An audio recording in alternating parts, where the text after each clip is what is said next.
എല്ലാവർക്കും മിഠായി പൊതിയിലേക്ക് സ്വാഗതം. ഇന്ന് LSSുമായി ബന്ധപ്പെട്ട ഒരു വീഡിയോയാണ്. ഞാൻ കുറച്ച് വരികൾ വായിക്കാം.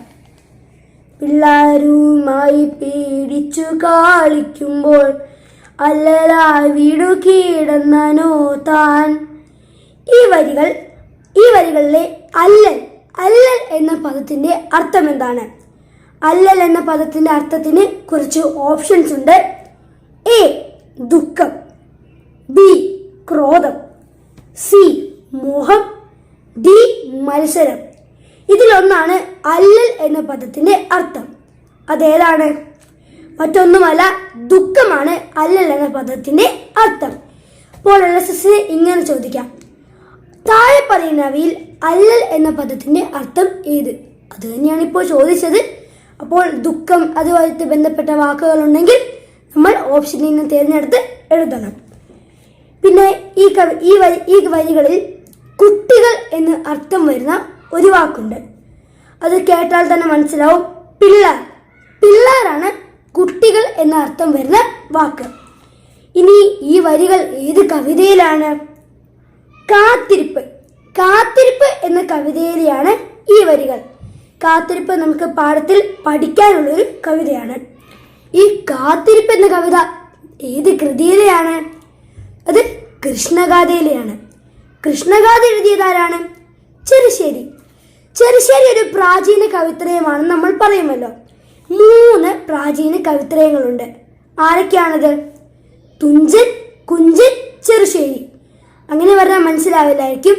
തുഞ്ചൻ എന്ന് വെച്ചാൽ തുഞ്ചത്ത് രാമാനുജൻ എഴുത്തച്ഛനാണ്. കുഞ്ചനോ? കുഞ്ചൻ നമ്പ്യാർ. പിന്നെ ചെറുശ്ശേരി. ഇനി എനിക്കൊരു കാര്യം കൂടി പറയാനുണ്ട്. തുടർന്ന് പറയാൻ പോകുന്ന കാര്യങ്ങൾ കേൾക്കുന്നതിന് മുമ്പ് നിങ്ങൾ ഈ കവിത 3 തവണ വായിക്കണം. ഞാൻ വായിച്ചു തരില്ല, പക്ഷേ ഈ കൃഷ്ണഗാഥയിലെ കവിതകൾ വായിക്കുന്നതിന് ഒരു പ്രത്യേക ഈണമുണ്ട്. ആ ഈണം ഞാൻ പറഞ്ഞു തരാം. ഈ കവിത ഉള്ളത് പേജ് നമ്പർ 24 മലയാളത്തിന്റെ ഫസ്റ്റ് പാർട്ട് ടെക്സ്റ്റ് ബുക്ക് എടുത്തോ. അതിൽ പേജ് നമ്പർ 24 എടുക്കണം. അതിൽ ഈ കവിതയുണ്ട്. 3 തവണ വായിക്കണം. ഈടം ഞാൻ പറഞ്ഞു തരാം.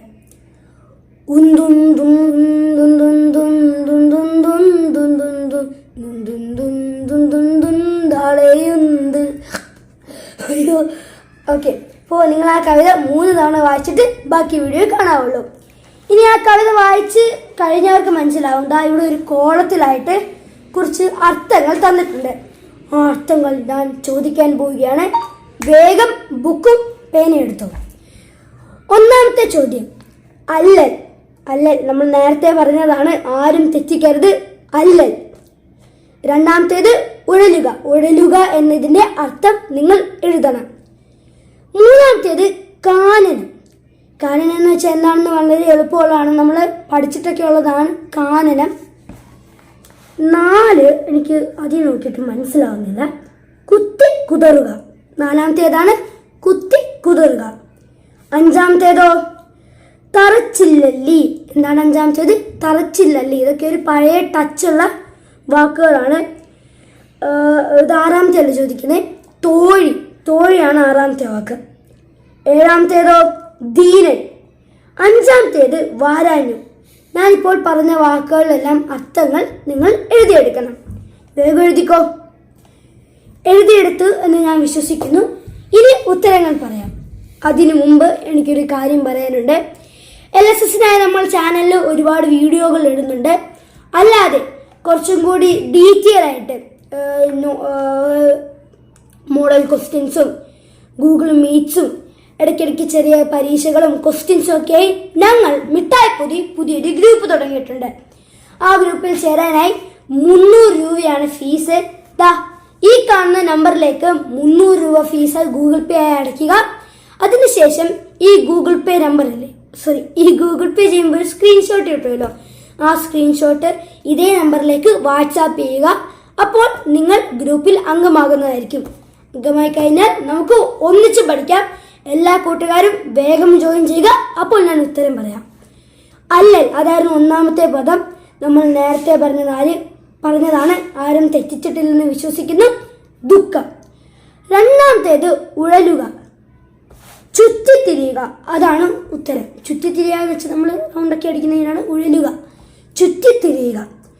3 കാനനം. കാനനം ഞാനൊക്കെ പഠിക്കുമ്പോഴും ഉണ്ടായിരുന്ന വാക്കാണ് കാനനം. കാട്. 5-ാമത്തേത് കുത്തിക്കുതറുക. ഇത് കുറച്ച് ടഫ് വാക്കാണ്. കുത്തിക്കുതറുക. കുത്തി മുറിവേൽപ്പിക്കുക എന്നതാണ് അർത്ഥം. കുത്തിക്കുതറുക, കുത്തി മുറിവേൽപ്പിക്കുക. 5 തറച്ചില്ലല്ലി. തറച്ചിട്ടുണ്ടാവില്ലല്ലേ, അങ്ങനെ പറയത്തില്ല നമ്മൾ. തറച്ചിട്ടൊന്നും ഉണ്ടാകത്തില്ല, അങ്ങനെ പറയുന്നതിനാണ് തറച്ചില്ലല്ലി എന്ന് പറയുന്നത്. തോഴി, കൂട്ടുകാരി. അത് നമ്മൾ കേട്ടിട്ടുള്ള വാക്കായിരിക്കും. തോഴി, കൂട്ടുകാരി. ധീരൻ, വിഷമിച്ചവൻ. എന്താണ്? ധീരൻ, വിഷമിച്ചവൻ. അടുത്തത് വരാഞ്ഞു, വരാതിരുന്നു. ഇതൊക്കെയാണ് ഉത്തരങ്ങൾ. ഉത്തരങ്ങൾ എല്ലാവരും ശരിയാക്കിയിട്ടെന്ന് വിചാരിക്കുന്നു. ശരിയാക്കിയവർക്ക് അഭിനന്ദനങ്ങൾ. ഇനി നമ്മൾ നേരത്തെ ഒരു വാക്ക് പറഞ്ഞല്ലോ, ദുഃഖം. ഇനി അല്ലൽ എന്ന് പറയുന്ന ചോദ്യത്തിലെ ഓപ്ഷനിൽ ചിലപ്പോൾ ദുഃഖം കാണണമെന്നില്ല. കാരണം ദുഃഖം അല്ലലിൻ്റെ ഒരു പര്യായ പദമാണല്ലോ. അതുപോലെ തന്നെ ദുഃഖത്തിന് കുറച്ച് പര്യായ പദങ്ങളുണ്ട്. അതിൽ 2 കൂടി ഞാൻ പറയാം. ഒന്ന് അല്ലൽ. അല്ലൽ നമ്മൾ 2-3 തവണ പഠിച്ചിട്ടുണ്ട്. അടുത്തത് ഏതാ? ശോകം. കേട്ടിട്ടുള്ള വാക്കാണ്. ശോകമായിരിക്കുന്നു, അങ്ങനെയൊക്കെ നമ്മൾ സ്ഥിരം കേൾക്കുന്ന വാക്കാണ് ശോകം. അടുത്തത് ആന്തകം. എന്താണ്? ആന്തകം. അതാണ് ആതങ്കം. സോറി, ആന്തകം ആദ്യം വായിച്ചേ. സോറി, 3-ാമത്തെ വാക്ക് ആതങ്കം. ആതങ്കം. അപ്പോൾ ഈ വാക്കുകളും പഠിച്ചു വെക്കുക. അപ്പോൾ LSS പരീക്ഷയ്ക്ക് എല്ലാവരും നന്നായി പ്രിപ്പയർ ചെയ്യുക. പുതിയൊരു വീഡിയോയുമായി ഞാൻ വരുന്നതായിരിക്കും. ഗ്രൂപ്പിൽ ജോയിൻ ചെയ്യാനും മറക്കല്ലേ. അതുവരെ ബൈ. സ്നേഹപൂർവ്വം കോട്ടയത്തിൽ നിന്ന് നിഷാൻ.